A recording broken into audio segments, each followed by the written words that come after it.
तो रजिस्ट्रेशन आंख, नाक, गले और कानों की जांच के बाद सभी साथी प्राइवेट पार्ट्स की जांच के लिए या कैरी एंगल, नौकनी, फ्लैट फुट सभी समस्याओं की जांच के लिए ये प्राइवेसी वाला कैंप है, क्योंकि बच्चे केवल यहाँ पे अंडरवियर में होते हैं। तो अंदर जांच चल रही है, आइए जरा एक बार देखते हैं कि क्या क्या जांचें जरूरी हैं और कौन कौन सी एक्सरसाइज हैं जिनसे आप अपनी उन कमियों को सुधार सकते हैं। आइए एक बार चलते हैं अंदर। तो यहाँ पर ये पूरे इनके इंटरनल पार्ट की जांच की जा रही है और एक बार सर से पता करते हैं कि क्या क्या जांच सर कर रहे हैं। तो सर सबसे पहले आपको थैंक यू। सबसे पहले आप लोगों के लिए नमस्कार। आपकी मेहनत के लिए थैंक यू। बच्चों के लिए इतना कर रही है आरडब्ल्यू की टीम, ये तारीफ काबिल है सर, क्योंकि बच्चों के लिए आपने जीडी एयरफोर्स के बाद अब आपने आर्मी वाले बच्चों के लिए भी आपने फ्री मेडिकल चेकअप ऑर्गेनाइज किया है। लेकिन सर फ्री मेडिकल चेकअप हमने करा तो इनको अरेंज दिया, लेकिन आप नहीं होते तो उसको करता कौन? इसलिए आपका बहुत सारा थैंक यू। एक बार सर के लिए ताली बजा दो सब लोग।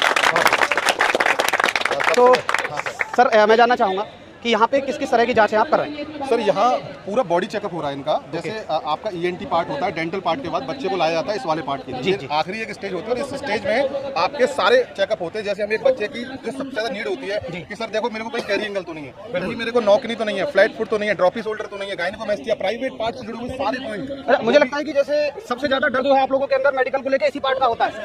क्या मैं कहूँगा तो इस प्रोग्राम की खास बात यही थी कि यहाँ मेडिकल हो रहा है, इसके लिए आप सबसे ज्यादा आए। आप लोगों को कोई डाउट था पहले?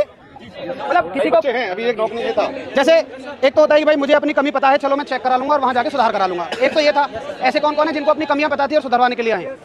सर मैं एक रिक्वेस्ट करूंगा, जैसे जो भी साथी अपनी कमियां बता रहे हैं, आइए।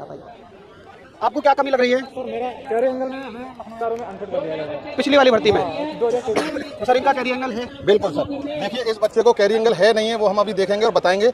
आज हम सर से ही चेक करवाएंगे। सर आप इनके बच्चों के पहले ये देखेंगे कोहनी मिल रही है नहीं मिल रही है, एल्बो का सबसे बड़ा रोल नहीं मिल रही है ना, थोड़ा सा बिल्कुल। लेकिन हाथ का अगर एंगल अगर आप देखेंगे तो एक अच्छा सा एंगल क्रिएट कर रहा है। बिल्कुल सही बात है, वो पहले ऐसे अंदर जा रहा है फिर बाहर। अब हमारे पास एक इंस्ट्रूमेंट होता है गोनियोमीटर, जो बच्चा कोई भी कहीं भी अरेंज कर सकता है। अगर कोई बच्चा चाहे मुझे घर पे ही देखना है तो वो भी देख सकता है। तो ये गोनियोमीटर की मदद से हम लोगों को एक एंगल बना के देखेंगे कि इस भाई का एंगल कितना आ रहा है।